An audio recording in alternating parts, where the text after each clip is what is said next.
What's up guys, JGP Aquatics here. I'm going to do a quick water change today on Apollo's tank because it is kind of dirty. I did one last Tuesday, so this Tuesday I'm going to do it. I do it every 7 days, so I'm going to elaborate more on, or throughout the video, I'm going to elaborate more on each step I do and little details here and there on, you know, things that you do not want to miss with your Flowerhorn, especially doing water changes. Water changes are probably the most important thing, and they're very, very delicate to their water parameters. You know, if for any reason you have, you know, 2 degrees up on your temperature and your water is not the same temperature as the water you have in the tank, you know, they could get stressed out, stress stripes, and, you know, the work. So let's get right into it, guys. So yeah, let's get it. You can see all of the brown algae I'm talking about.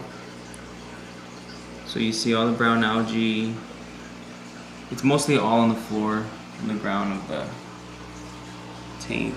So we're gonna get all that off, and I'll show y'all exactly what y'all need. So first thing you're gonna need is of course, the gravel vacuum. I bought this nice scrub from, I believe it's a Fusion. I don't know what brand exactly, but I know it says Fusion on the pack. But this one is longer than the height of my tank, so I got this one to scrub the bottom. And then I don't know if you want to get like a long net, probably like the same size. It's a net where you could just grab all the, you know, debris, anything that's floating in the water afterwards. Whenever you're done with your water change, you could just grab all that little things, just weave it back and forth, and just catch all that stuff with your net. So that's pretty much all you need: your net, your scrub, and your vacuum. So what I'm going to do, I usually always change 50%. I do 50%. Let's just I'll elaborate more while I go. So let's get it, guys. So the first thing you want to do is you want to make sure the heater is off. So I disconnect the heater and I take his little house out. So I took the ornament out, and now I'm ready to get the scrub and start scrubbing. So let's get right into that. So now the next thing I do is I get the scrub, and as y'all notice, I do have the filter still running, the air stones still running, and the sponge filter is still running. So you always want to maintain a good oxygen level. The oxygen level, you know, I always never turn off the air stones. I always want to maintain a good oxygen level for my fish, because when you do turn it off, they do have a reaction to it. So you don't want to turn it off. Try to maintain a good water flow, and I mean, that's pretty much it. Just maintain a good water flow, and then still have your filter filtering the water. So that way, whatever debris is floating around doesn't really harm your fish. So, and let's get right into it. I'm just gonna start scrubbing, guys. So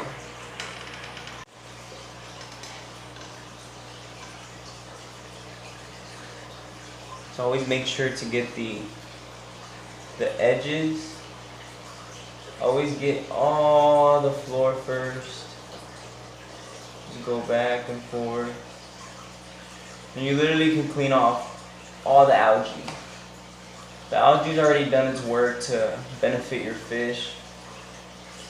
After a certain amount of time, algae does become toxic for your fish, so you don't want to have green algae start to sprout in your tank.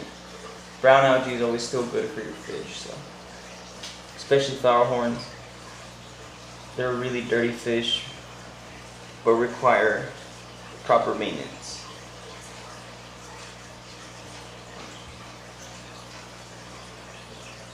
So I just scrub it, and I'm gonna get back to y'all whenever I'm done scrubbing. So just like that, you get all that algae. So as you can see all of the debris just floating around. So what I do, I usually let it sit for about 30 seconds to a minute, just so the filter can clear out a lot of most of the debris. And then afterwards, whenever it settles down to the bottom, that's when I start to suck it up with the vacuum. And I'll get more into depth while I suck up most of the debris. But that's how it should look, guys. Get all the corners. And you really don't have to clean the walls of the tank unless they're dirty, but I mean, I would suggest to clean the walls of the tank if you have some calcium on there. I know I have some on mine, so I will give it a little scrub. One thing I do want to say is watch your Flowerhorn. Watch his behavior. See if he's, you know, acting a bit strange. If he's not acting the same way he usually does, something went wrong. What I would suggest to do if something does go wrong, try to just turn the filter on. If for any reason you turned off the filter or turn the air stone off, you know, just turn it back on. Let them sit for a little bit. Don't take no water out unless you're comfortable knowing that whatever you're gonna clean out, you're not taking out too much, you know, because I do 50% and I clean the whole entire tank.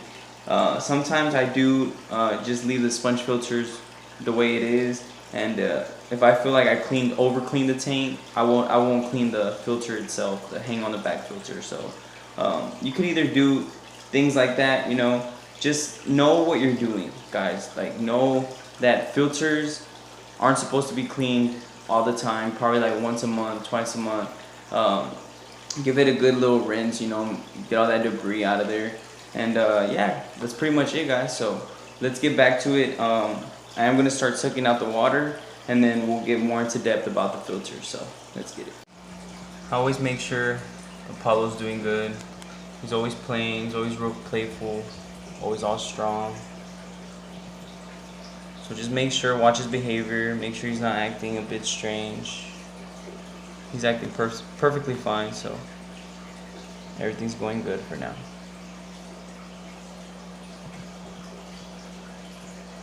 Now what I do is just siphon out the water.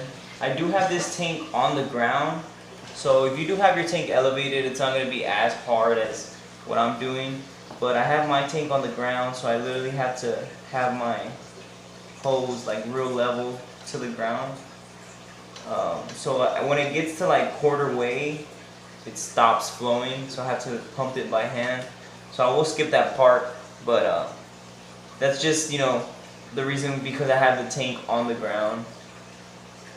The reason why is because I had a stand for this tank, and I really didn't feel safe about the stand, so I decided to just take it off and then just put it on the ground. Feel more safe, more comfortable. So I'm just getting all of that debris.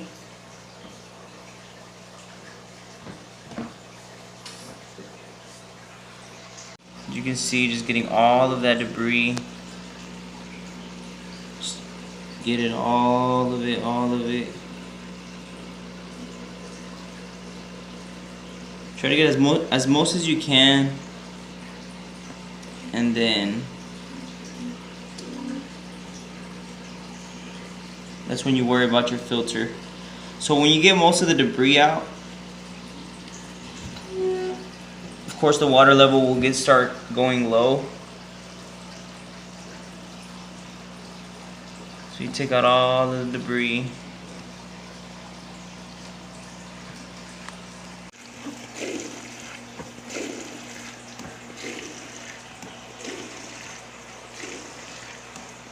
For 1,000 pumps, guys. We finally got it. So I got it to 50%, as you can see right there. So that's about 50%, and I mean, that's pretty much all you need, guys. 50% of the water changed out, and the filter is still flowing. I am about to turn it off and then clean it, and yeah, go from there. One thing I do want to talk about, guys, is this that I use for my Flowerhorns. The stability and the prime from C-Chem. These things have not let me down, guys. Every time there's some type of ammonia in my tank, you know, I put a little bit of prime, clears it up. When I do cycle tanks, when I have new tanks, I put a little bit of stability for about 7 days straight, and then one every other day or every water change. So every time you do a water change, add 2 capfuls of stability. I do 3 on this 40-gallon, so I don't know, it depends if you want to do different volumes of water.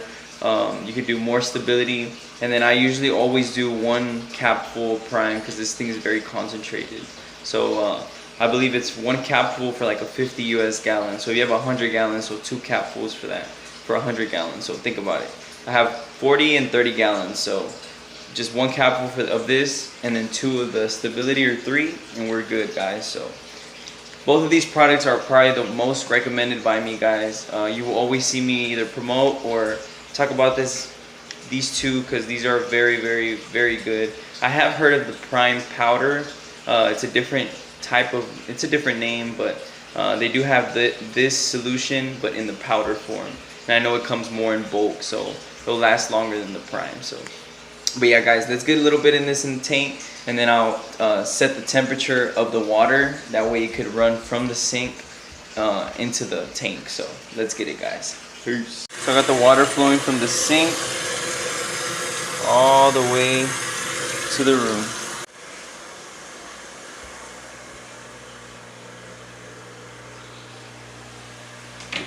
So I got it flowing to the room, and I have it at a very, very low stream. So it's not coming out full blast. It's slightly coming out. It's not filling up the tank too fast. The reason why I have it at a very low speed of it filling up, I used to fill up Dexter and Dorothy's tank, and I noticed that when I didn't have the adapter to go onto the sink, but I was using just tape, and I would just duct tape a hose onto the sink, and that would cause a full blast of water. And I honestly wasn't even taking the temperature of the water. So just by looking at the reaction of my fish, I did not like it. I noticed stress stripes, I noticed shock. They would just go into a corner and they would just stay there, and they'd just be with their eyes all bugged out, and they'll just be, you know, shocked. They're in shock because their parameters are changed. The temperature of the water rises or drops too quickly, and that causes very, very bad health issues, and soon can even, you know, can practically kill your fish. So that's why you want to be very cautious on how fast you fill up the tank. The speed of the water that's coming in from the sink is not always the same temperature as the one that's in the tank. So it can fluctuate as you fill it up, because of course, you know, your hot water can stop, or your cold water can stop, or any other, you know, type of thing. But that's a very good, big important thing that you want to check when you're changing water in your Flowerhorn tank, guys. So now what I do is get the filter, and I just squish it out, make it nice and white, yellow, whatever. It's very, very dark. So that's clean. You get the biomass, kind of give it a little rinse. Just give it a little rinse, and then get the carbon. Same thing with the carbon. Wash it out a bit. Give it a good rinse. Take off all that, just all the dirtiness on it. You know, try to get inside the middle just by kind of like play with it a little bit. Back and forth, back and forth. You see all that stuff just come out of it. Just a lot of stuff in it. A lot of debris. Try to get as much as you can out of it. It's not going to be perfect, but it works. You want to take all the beneficial bacteria out of it. So you get your carbon, biomass, and then you put it back on here.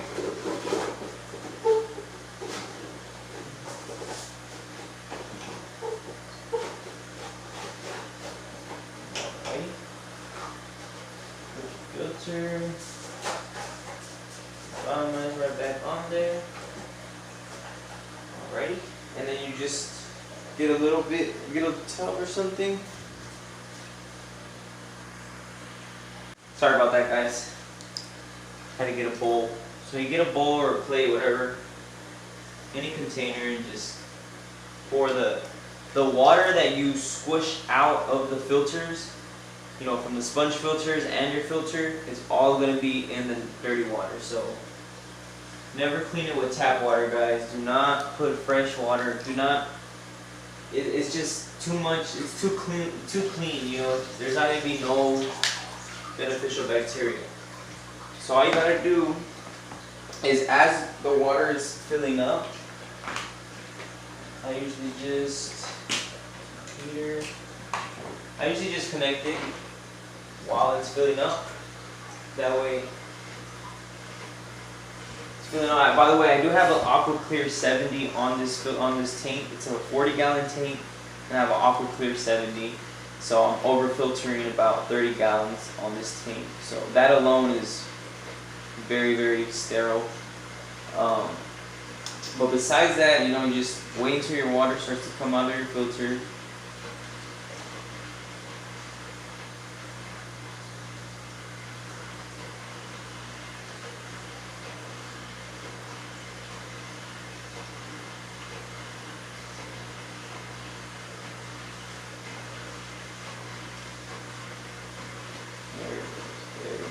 Uh-oh. No.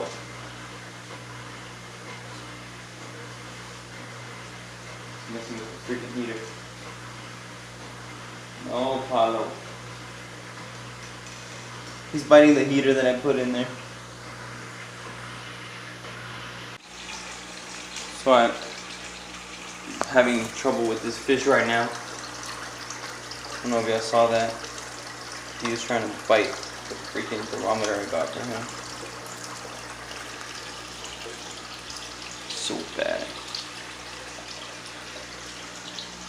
So yeah guys, after you clean the filter, turn the filter back on, everything's just flowing, you know. The air stones are still on, oxygen level is good. The filter has been clean, everything's clean, no algae, water's just filling up, and that's pretty much it guys. You fill up the water, close your tank, turn your heater back on, and that's pretty much it. I don't know if y'all did see, but Apollo was attacking the digital thermometer I just got him. I got a digital thermometer by Coral Life, and I like the thing. It's pretty nice, and apparently he doesn't. So, but it was pretty funny. That's why I recorded it. But yeah, guys, that's pretty much it, man. JGP Aquatics, we're out. I am gonna get new merch, guys, by the way. So I wanted to make this quick video. You know, it's nothing too drastic, nothing too hard. You know, it's common sense. Just, you know, clean the tank 50%. I would never suggest do like 100% water change or more than 50%. That's just excessive, guys. You know, once a week, 50% is perfect for a flowerhorn. I know even in Indonesia or in Malaysia, people they have flowerhorns in very, very algae water, very green water, dirty water. But a lot of that benefits the fish at the end of the day. You know, like I said, flowerhorns are very dirty fish, and at the end of the day, algae isn't bad for your fish, but it's also not good for your fish in the long-term effect. But temporary, it's not bad, guys. So don't worry, don't freak out when you have algae in your tank, especially with flowerhorns. You know, it's like an expensive goldfish if you think about it. But I mean, that's pretty much it, guys. JGP Aquatics, we're out. Hope you guys enjoyed this video. Comment, rate, and subscribe. Drop a comment down below. Anything you want me to do in the future, let me know, guys. I am gonna do a couple of fish tours soon, so y'all stay updated, man. Honestly, a lot of good things are coming on my channel, and hopefully I will add more people to my channel in the near future. So JGP Aquatics, we're out. Peace, guys. Peace out.